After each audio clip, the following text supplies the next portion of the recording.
কারো রবে না এ ধন জীবন যৌবন তবে কেন মন এত বাসনা করে রবে না এ ধন জীবন যৌবন তবে কেন মন এত বাসনা করে রবে না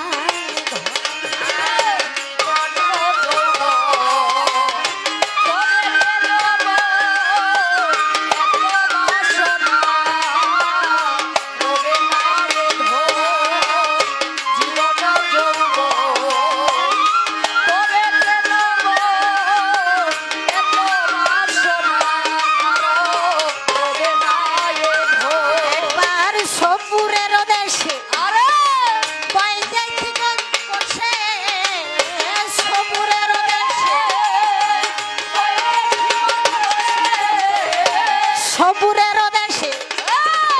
বই দেখি কম কষে উঠিস না আর বেশে পেয়ে যন্ত্রণা কারো রবে না এ ধন জীবন যৌবন তবে কেন এত বাসনা কারো রবে না এ ধন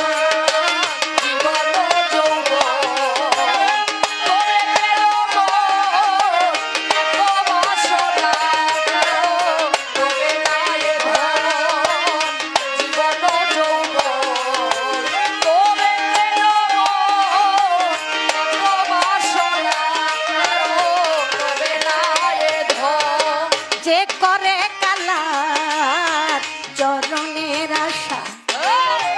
জানো না রে মন তার কি দুর্দশা যে করে কালার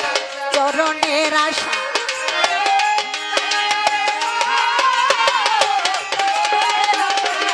ওই যে করে কালার চরণের আশা জানো না রে ভক্ত বলি রাজা ছিল সর্বসাধন নীল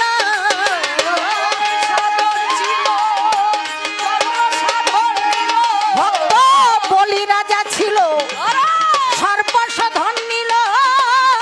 বামন রূপে প্রভু করে ছলনা কারো রবে না এ ধন জীবন যৌবন তবে কেন এত বাসনা কারো রবে না এ ধন জীবন যৌবন তবে কেন এত বাসনা কারো রবে না এ ধন জীবন যৌবন তবে কেন এত বাসনা কারো রবে না এ ধন। আমার লালন সাইজির এই যে একটি গান, একটি গানের মধ্যে যে বিচার বিশ্লেষণ, একটা মানুষের জীবনে যদি একটি গান নিয়ে তার জীবন চর্চা করে তাহলে তার আর কিছু লাগবে না, এর মধ্যেই মুক্তি। অনেক কিছু শোনার পরেও সফলতা নাই, তবে যদি এরকম একটা আধ্যাত্মিক সাধকদের রচনার সেই অমূল্য মুখ নিঃসৃত কালাম শুনেন, এটার মধ্যে কোনো বিফলের সম্ভাবনা নাই।